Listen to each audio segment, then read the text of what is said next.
1가구 1주택자의 종합부동산세 과세 기준선이 9억 원에서 11억 원으로 일괄 상향되고 또 10월부터 6억 원 이상 주택 매매나 3억 원 이상 임대차 계약 시에 부동산 중개 수수료율이 인하될 예정입니다. 자, 달라지는 부동산 정책 알아보겠습니다. 그리고 온라인 유통업체인 쿠팡이 납품업자에게 갑질을 해서 33억 원에 가까운 과징금을 부과받았습니다. 자, 대기업도 이 갑질을 피할 수 없었다고 합니다. 어떤 내용인지 지금부터 알아보죠. 김대호 박사님 만나러 가시죠.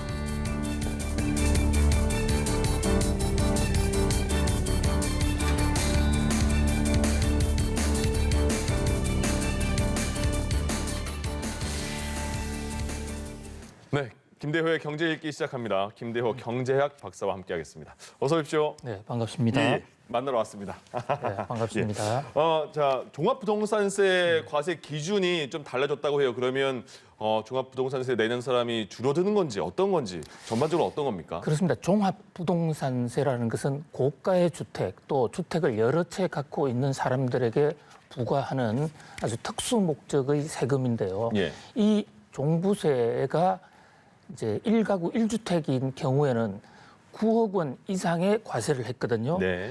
그런데 이것을 9억 원보다 더 높은 11억 원부터 과세를 하겠다. 여야가 아주 전격 합의를 했어요. 예. 그렇게 되면 9억 원보다 11억 원이 더 높으니까 11억 원 이상의 주택을 가진 사람 숫자는 적어지는 거 아닙니까? 네. 그러니까 지금 앵커님 지적하신 대로 종부세를 낼 사람의 숫자가 이제 감소하는 것이죠. 네. 현재 지금 그래픽에 보시다시피 1주택자로서 9억 원이 넘어가는 사람들의 18만 명이 있는데요. 네. 이게 이번에 이 조처가 이제 여야 합의가 돼서 국회를 통과한다면 9만 명으로 반절로 아주 대폭 줄어들 것으로 보입니다. 지금 그 9억 원, 그러니까 11억 원을 기준으로 하면 아까 그 화면에도 나왔지만 실제 거래 가격은 한 16억 정도 되는 건가 보죠? 그리고 이게 가격의 종류가 여러 가지가 있습니다. 어떤 이 제조업 제품처럼 어디서 딱 가격이 결정돼 있는 게 아니고 부동산은 거래할 때 가격, 세금 매길 때 가격, 같은 세금도 양도세 매길 때 또 종부세 매길 때 세금이 좀 다른데요. 네. 이 가격의 가장 큰 기준이 되는 게 우리가 이제 공시가격이라고 그럽니다. 예, 예. 1년에 한 번씩 발표하는 것이죠. 이 지금 11억 9억에서 11억으로 과세 기준을 높였다는 것은 공시가격 기준이거든요. 네. 그런데 실제로 거래되는 가격, 이거 실거래 가격이라는데 이 실거래 가격과 공시가격에는 좀 차이가 있어요. 예. 이것은 이제 평균적으로 계산을 해보니까 국토부가 계산을 해보니까 9억 원에서 11억 원으로 올리면 11억 원이라는 게 시가 기준으로는 약 15억 7천, 거의 16억 가까이 되는 것입니다. 네. 그래서 실거래가가 15억 7천 원이 넘어가는 1주택자는 이제 종부세를 내게 되고 그 이하, 예. 그러니까 자신의 집이 좀 고가 주택이라 하더라도 15억 7천만 원보다 아래면은 올 12월 달에 내는 종부세 1년에 한 번씩 내는데 그 종부세를 내지 않게 됩니다. 그렇군요. 이제 그런데 부부들 경우에는 예, 예. 공동 명의로 해놓은 분들 있지 않습니까? 네. 그분들의 경우에는 종래 그대로 현재는 부부 1인당 6억 원씩 예. 저 합하면 12억이 되는데요. 뭐 이 경우에는 최근에 좀 보완책이 나와서 부부가 공동 명의로 하더라도 본인 가게가 원하면 합산해서 낼 수 있도록 그걸 이제 9월 달 중으로 본인이 신청을 해야 돼요. 예. 그러면 장기 특별 공제 등을 받을 수가 있는데 네. 어쨌든 이번에 바꾼 것은 1가구 1주택의 경우에 그 과세 기준이 9억에서 11억으로 공시가 기준으로 올라갔다. 예. 1가구 2주택 이런 분들은 종래 그대로 그 과세 기준이 6억입니다. 6억 이상이면 과세를 하는 상당히 큰 제도 변화가 있었다 이렇게 볼 수 있습니다. 알겠습니다. 그리고 집을 구할 때 부동산에서 가장 많이 구하게 되는데 복비 내잖아요. 복비, 부동산 중개 수수료 이게 또 많이 낮아져요? 그렇습니다. 예.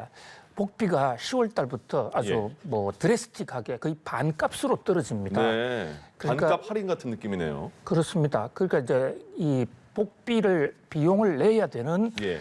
소비자들, 주택을 거래하는 사람들은 비용이 크게 떨어질 것 같고요. 대신에 이제 공인 중개사들 입장에서는 그러네요. 수입이 좀 떨어질 것 같은데요. 예, 예. 자, 지금 부동산 중개 보수, 우리가 이제 수수료 이러면 좀 천박하지 않습니까? 중개 보수라고 이렇게 천박까지 하겠어요 수수료 가지고. 예. 조금 더 이제 네. 고급이지 않습니까? 중개 보수. 네. 자, 중개 보수가 나왔는데요. 자, 지금 이 중개 보수가 네. 지금 금액이 적은 것이 아래에 있고 위로 올라갈수록 이제 금액이 올라가지 않습니까? 네. 요율이 올라간단 말이죠. 그래서 지금 최고 중개 요율이 0.9%입니다. 그래서 10억짜리를 거래했다 그러면 지금 매매할 때 900만 원을 내도록 돼 있어요. 네. 그런데 이번에 개선안에 따르면 요게 0.9%가 다양하게 바뀌었죠. 0.5, 0.6, 0.7 거래 규모를 더 세분화했습니다. 집값이 맨 왼쪽 게 집값이라는 거죠? 그렇습니다. 2억, 6억 이렇게. 왼값이 이제 보통 이제 그 가장 큰 변화가 있는 곳은 9억에서 12억 사이를 보시면요. 네. 9억에서 12억 사이는 종래 0.9% 냈단 말입니다. 그럼 10억짜리 같으면 900만 원 냈는데 예. 앞으로 10월 달부터는 저게 0.5가 되니까 500만 원으로 400만 원이 줄어듭니다. 네. 400만 원이라는 그 금액이 줄어든다는 건 상당히 적지 않은 그렇죠. 금액이죠. 가전제품 하나 좋은 거 살 텐데요. 그렇습니다. 그래서 최근에 부동산 중개 보수 요율 개편 중에서도 가장 혁신적인 변화다. 아래쪽에 적은 금액의 거래를 할 때는 종래와 별로 차이가 없고요. 네. 자, 지금은 저것은 매매입니다만 또 하나 임대차도 한번 좀 보여주시죠. 임대차 요율도 임대차네요. 예, 임대차 요율이 이제 나왔네요. 임대차 요율도 많이 바뀌었습니다. 임대차 요율은 최고 상한이 0.8%였습니다. 예. 자, 이 대목도 보면 9억에서부터 이 일정 규모 이상은 종래에는 9억이 넘으면 무조건 0.8이었는데 네. 이제는 9억 넘으면 12억 그 사이는 0.4 이러니까 10억짜리 집을 전세 10억 원에 임대를 했다. 그럼 예. 종래에 800만 원을 중개 수수료를 냈습니다만 이제는 중개보수로 400만 원만 내면 된다. 정확하게 딱 반값이 된 거예요. 예. 이제 그런 면에서 아주 드래스틱한 변화로 볼 수 있는데 사실 이걸 복비라고 그러지 않습니까? 네네, 이거 복비라고 왜 하죠. 복비라고 그러는지 혹시 들어보셨어요? 그러니까 이거 주면 뭐 복 들어온다 이런 얘기 아닐까요? 그 우리가 점을 치러 가면 네. 요즘 점 치는 사람 있는지 모르겠지만 옛날에 우리 선조들이 많아요, 주위에. 점쟁이들한테 점을 치러 갔어요. 그래서 우리 앵커님은 내가 언제 장가 가느냐 뭐 이런 거 아예 점쟁이한테 안 물어봅니다. 예, 그 이제 이 점쟁이한테 물어보고 나면 점쟁이한테 주는 돈을 뭐라고 그럽니까? 복채. 복채라고 그럽니다. 예. 정확하게 그 복수수료가 안 그러거든요. 아, 네네네. 복채라고 그러는데 복채를 많이 내면 예. 더 많이 복을 받는다. 이런 네. 개념으로 복채가 생겨 거기서 복비가 나온 거예요. 그래서 이제 부동산이라는 건 살 집을 중개해 주는 거니까 예. 어떻게 복을 가져온다. 복과 덕을 가져온다. 그래서 이걸 복비라고 그러는데 옛날에는 복비를 정부가 규제하지 않았습니다. 네. 그런데 지금은 이제 복비가 너무 큰 부담이 되다 보니까 정부가 규제를 하는 그런 상황이 된 것이죠. 알겠습니다. 김대호의 이야기 보따리로 잠깐 갔다가 돌아왔습니다. 자, 이제 저희가 많이 언급한 겁니다. 테이퍼링 얘기 많이 했잖아요. 뭐 물줄기 많이 틀었는데 물줄기를 좀 수도꼭지 좀 잠근다 이런 느낌인데 그렇습니다. 예. 미국 연준이 이렇게 테이퍼링을 시사해서 뭐 우리 증시, 세계 증시 지금 괜히 혼란스러운가 보죠? 그렇습니다. 예. 지금 앵커님 정확한 지적을 해주셨는데 테이프링이니까 너무 어려워요. 네. 무슨 입에다가 테이프를 막는 네. 것처럼 인상도 그런 네. 뜻이 아니고요. 테이프는 TAPER이라고 해서 줄인다. 지금 물줄기를 줄인다고 하셨는데 굉장히 네. 정확한 표현입니다. 네. 그 물줄기는 유동성입니다. 돈을 막 풀었습니다. 연준이. 왜? 작년에 코로나 팬데믹 때문에 어려운 가게 기업들이 너무 많으니까 경기를 살리기 위해서 한 달에 예. 1,200억 달러씩을 풀고 있거든요. 지금도 네. 풉니다. 1,200억 달러는 우리 돈으로 약 140조입니다. 예. 엄청난 돈을 풀죠. 네. 그런데 이 돈을 많이 푸니까 이 물가가 좀 올라가는 거예요. 그래서 갑자기 없앨 수는 없고 요 돈 푸는 물줄기를 조금씩 줄이겠다. 이게 테이퍼링인데 예. 연준에서 이제 이것을 논의합니다. 연준이라는 게 연방준비제도이사회 우리나라의 금통위 같은 FOMC라는 공개시장위원회에서 하는데 여기서 논의한 결과가 의사록을 통해 공개됐는데 네. 올해 중에 하는 것이 적절할 수도 있다. 이런 표현이 나왔어요. 예. 그러니까 테이퍼링의 논란 전 세계 정권 시장에서 지금 뉴욕 증시를 비롯한 전 세계 증시가 와르르 떨어졌습니다. 예. 지금 우리나라의 코스피, 코스닥도 연 이틀째 상당히 큰 폭으로 지금 떨어지고 있고요. 예. 아시아, 일본 지금 코스피 떨어진 저 슬라이딩 급격하게 지금 떨어졌죠. 지금도 이 순간에도 떨어지고 있는 그런 상황입니다. 그럼 또 환율에 대해서도 연동이 되는 건가요, 이 상황이요? 그렇습니다. 지금 이 코스피가 떨어지는 가장 큰 이유는 네. 우리나라 사람들은 신중하고 좀 묵직하기 때문에 별로 동요하지 않는데 예. 이 외국인들이 좀 굉장히 민감하게 반응을 해요. 네.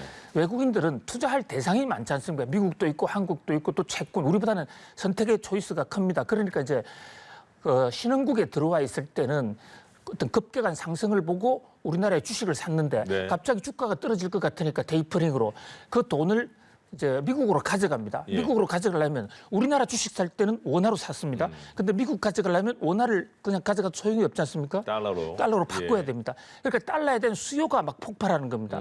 뭐든지 자기를 찾는 수요가 많아지면 비싸지죠? 가격이 올라가는 예. 거예요. 지금 달러 가치가 오르는 겁니다. 그러다 보니까 우리 원화는 가치가 떨어지고 그러니까 원화를 달러로 바꿀 때 적용하는 환율 저게 지금 1,180원을 돌파했죠. 환율이 많이 오르면 우리나라의 수출은 더 늘어납니다. 굉장히 네. 좋은 일이죠. 그러나 우리나라 사람들이 갖고 있는 돈 가치가 떨어지는 이런 부작용도 있고 예. 자칫 잘못하면 외환 위기가 올 수도 있다. 그런 면에서 지금 달러 환율의 상승 그리고 주가의 하락이라는 이 테이퍼링 후폭풍이 예. 우리 경제의 또 하나의 깜빡깜빡 비상등이 되고 있다. 이렇게 볼 수 있습니다. 연방공개시장위원회 미국의 그 의사록이 공개되면서 세계 증시나 이렇게 환율도 움직이는 거잖아요. 거기에 똑같은 게 우리 금융통화위원회인데 그렇습니다. 다음 주에 이게 열린다면서요. 그러면 우리나라 금리는 어떻게 될까요? 그렇습니다. 현재 지금 금리 인상 쪽으로 무게중심을 두는 예. 그런 전문가들이 점점 많아지고 있는데요. 예. 우리는 그 금리가 0.5%이기 때문에 미국처럼 0이 아니기 때문에 네. 테이퍼링 필요 없이 바로 금리를 조정할 수 있거든요. 그런데 이제 금리를 올리자라고 주장하는 사람들은 예. 이른바 그것을 동물로 따지면 매파. 매파. 예, 아주 강경한 예. 사냥을 하는 매파. 그리고 금리를 올리지 말자, 좀 그대로 두자 또는 금리를 내리자 하는 사람들은 비둘기파. 예, 제 비둘기 근데 소리입니다. 예, 비둘기와 매파가 아직도 지금 서로 좀 나눠져 있어요. 예. 그러니까 매파는 지금 물가가 올라가니까 무슨 소리야? 무조건 금리를 올려. 또 가계부채가 많으니까 금리를 올려. 그런데 비둘기들은 야 갑자기 그러면 저 충격을 받는 사람도 예. 있잖아. 좀 천천히 하자. 아니면 당분간 금리를 올리지 말자. 이런 매파와 이제 비둘기파들이 서로 엇갈린 그런 반응인데 예. 현재 물가가 높기 때문에 금리를 올려야 되는 주장도 상당히 탄력을 받고 있고 이주열 총재도 금리를 올리겠다는 얘기를 여러 번 했는데 문제는 이 델타 변이에다가 람다 변이까지 와서 어려운 계층이 있단 말이죠. 네네. 이 사람들을 어떻게 할 것이냐. 이 금통위원 우리나라의 한국은행 금융통화위원들이 상당히 고민이 깊을 것으로 보입니다. 알겠습니다. 자, 이번엔 쿠팡 얘기입니다. 쿠팡이 갑질을 했다는 소식이 있어요. 누구한테 했냐? 납품업체에게 갑질을 했다고 하는데요. 어떤 행동을 했길래 이런 기사가 나왔어요? 근데 갑질이라는 것은 예. 자, 권력이 많은 사람이 예. 권력이 적은 사람한테 권력의 힘으로 원칙을 무너뜨려 가면서 아주 횡포를 부리는 거. 이것은 이제 사전상 갑질인데요. 예. 이번에 쿠팡 갑질은 아주 해괴한 갑질이에요. 네. 쿠팡보다도 훨씬 더 큰. 예. 그러니까 조그마한 비둘기가 매를 향해서 때려잡은 그런 지금 꼴이 됐어요. 아, 그래요? 그렇게 갑질이 가능한가요? 그렇습니다. 바로 이 대목이 지금 쟁점이 되고 있는데요. 갑질을 한 메커니즘을 보면 네. 쿠팡이 그 최저가 정책이라는 걸 썼습니다. 예. 쿠팡이 성장한 비결 딱 두 가지가 있습니다. 네. 하나는 로켓 배송. 예, 예. 그냥 하늘로 날아가지는 않지만 네. 빨리 한다. 빨리 한다. 예. 그다음에 싸게 해준다. 그래서 예. 최저가 정책 그러거든요.